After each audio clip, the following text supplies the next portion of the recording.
toute habitude ou pensée dominante qui te pousse à désobéir à Dieu s'appelle simplement une forteresse ou encore des prisons intérieures.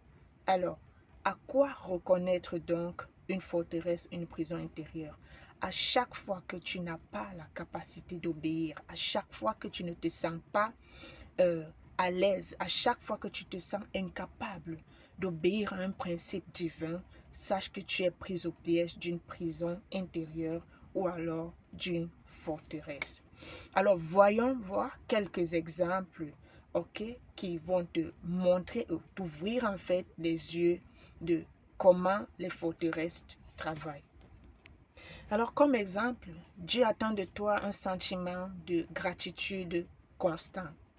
Mais toi, tu trouves en fait que ce que Dieu t'a donné est peu et du coup, tu commences en fait à te plaindre. Tu ignores une chose. Il y a un principe de l'abondance. Il y a un principe en fait pour acquérir la multiplication. C'est le principe de l'action de grâce. Nous allons prendre Matthieu 14, 19. Je t'invite à le lire d'ailleurs. Dieu a rendu grâce à Dieu pour les 5 pains, 2 poissons. Et après avoir rendu grâce à Dieu, il les a partagés en fait. Et il y a eu une multiplication de ces pains. C'était à cause de son action de grâce. Et aussi, tu ignores une chose. Une autre chose, c'est que Dieu fait passer, je dirais, tous les êtres humains par une période déserte. Pourquoi? Parce que dans cette période de désert, en fait, il aiguise notre caractère. Il nous taille et il nous enseigne, en fait. Il nous apprend la bonne attitude, en fait. Du moins, il nous taille. Il veut ôter toutes les mauvaises choses, les mauvaises habitudes que nous avons acquises afin de pouvoir entrer dans notre Canaan et de pouvoir garder, en fait, ce qu'il nous aura donné. Nous allons prendre Exode 16, verset 4. Je t'invite également à le lire. Où il a sorti le peuple d'Israël de l'Égypte pour l'amener à Canaan, qui est la terre promise. Et avant, il avait la possibilité, Dieu avait la capacité, la possibilité de les amener directement à Canaan. Mais il les a fait passer par le désert. Et dans ce désert, ils devaient travailler leur caractère. Et c'est comme ça que le peuple d'Israël a commencé à se plaindre. Il se plaignait parce que dans cette période désert, Dieu faisait tomber la manne du ciel. Cette manne, en fait, représente peut-être ton pain, représente peut-être ton enfant que Dieu t'a donné, mais peut-être qui n'est pas bien important, représente beaucoup de choses. Et toi, tu te plains comme le peuple d'Israël en fait s'est plaint. Et Dieu a dit, j'ai eu ce peuple en horreur. J'ai eu ce peuple en horreur.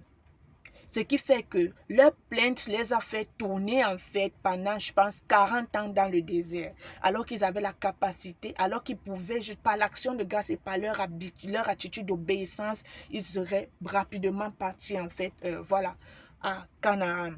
Donc tu vois que les plaintes ne te servent pas. Les plaintes te poussent plutôt à rester dans ta situation pendant des années.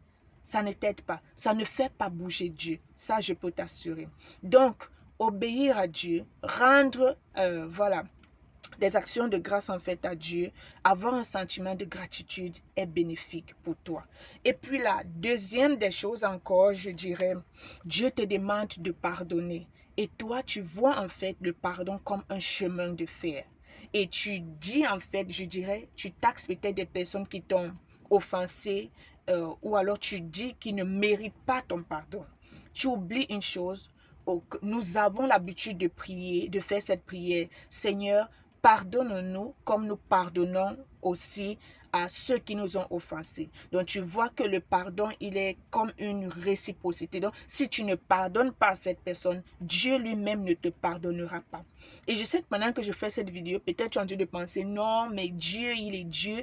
Dieu, il est Dieu, oui, c'est vrai. Mais Dieu n'est pas, je ne sais pas si je dois dire, il n'est pas au-dessus de ses principes et qu'il a établi en fait. Lui-même, je ne sais pas si je dois utiliser ce mot comme ça, il se soumet en fait à sa parole. Donc, si tu ne marches pas selon la parole de Dieu, franchement, tu vas passer, en fait, tu vas rester dans ta situation pendant des années. Donc, obéis, en fait, à Dieu. Le troisième point, Dieu te demande d'honorer tes parents.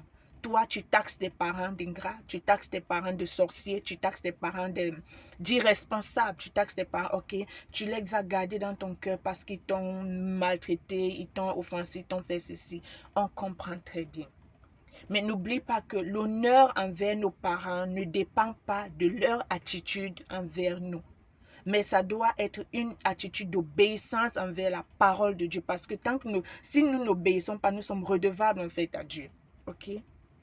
Nous sommes redevables à Dieu. Nous devons obéir à ce que Dieu dit. Nous ne devons pas regarder en fait où ce n'est pas parce que je ne me sens pas bien, c'est pas parce que je ne fais pas ci que je ne dois pas obéir à Dieu. Non, nous devons rester dans l'obéissance. Sans quoi, si tu désobéis en fait, par exemple, à cette parole, tu verras que tes jours te seront en fait retranchés.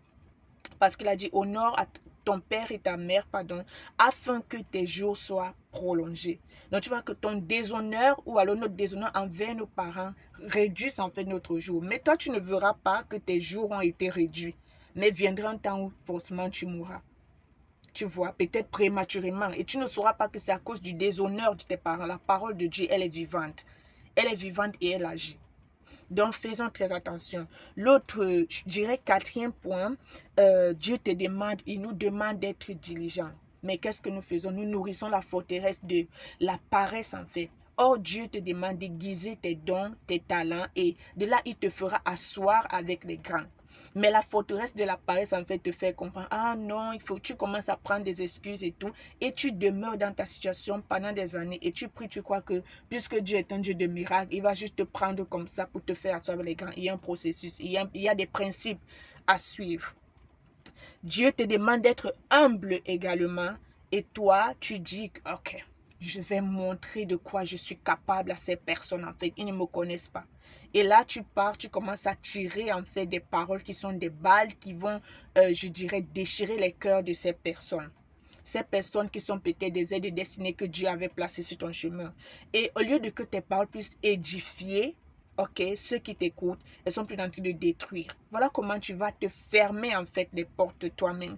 Et Dieu lui-même va te tourner en fait le dos à cause de ton arrogance ou de ton orgueil. Il dit, je rends grâce aux humbles et je tourne le dos aux orgueilleux. Si Dieu te tourne le dos et me tourne le dos, personne ne sera avec nous. Il va se rassurer que tout le monde nous tourne le dos.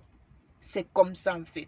Donc tu vois en fait je dirais, la subtilité en fait des forteresses. Il est important d'obéir à la parole de Dieu. Dieu te demande également de te réjouir de ceux qui réussissent. Toi, tu nourris en fait la jalousie. Tu oublies une chose, chacun a sa destinée. Dieu a une destinée pour toi, il a une destinée pour l'autre. Au lieu de passer le temps à jalouser celui qui est en train de progresser, réjouis-toi et pose-lui des questions, comment tu as fait pour réussir. Et focalise-toi aussi à travailler en fait sur les dons et sur les talents que Dieu t'a donnés, afin que tu puisses aussi t'asseoir avec les grands. Alors, tu te poses peut-être la question, ok, comment donc faire? Ou alors, tu as commencé à réfléchir et pendant que je suis en train de parler, tu dis, bah, j'ai cette forteresse, j'ai cette manière de penser qui dure depuis des années. Mais alors, comment faire pour sortir de là? Alors, il faut noter déjà que ce n'est pas une condamnation, ok? Parce que tout le monde est concerné. Chacun de nous, même moi qui suis là. Je peux t'assurer que pour faire cette vidéo, j'étais tellement, je sais pas si je ne vais pas dire c'est l'attaque, mais j'avais des forteresses en fait. J'ai dit, bon, non, ça suffit en fait. Tu vois, je me suis levée et dit, je vais faire cette vidéo. Donc, c'était des forteresses. Et si je continue à les nourrir, ça allait continuer ainsi. Alors, pour te rassurer que tu n'es pas la seule, tout le monde est concerné. D'accord? Comment donc faire pour sortir de cette forteresse? Je t'invite à activer juste ta cloche de notification afin de recevoir, voilà, des notifications des séances à venir où nous allons davantage avancer et progresser. Et en même temps, n'oublie pas de partager le lien afin que plusieurs soient bénis. D'ici là, que le Seigneur te garde et prends soin de toi. Et on se dit à mercredi prochain par la grâce de Dieu. Bye bye.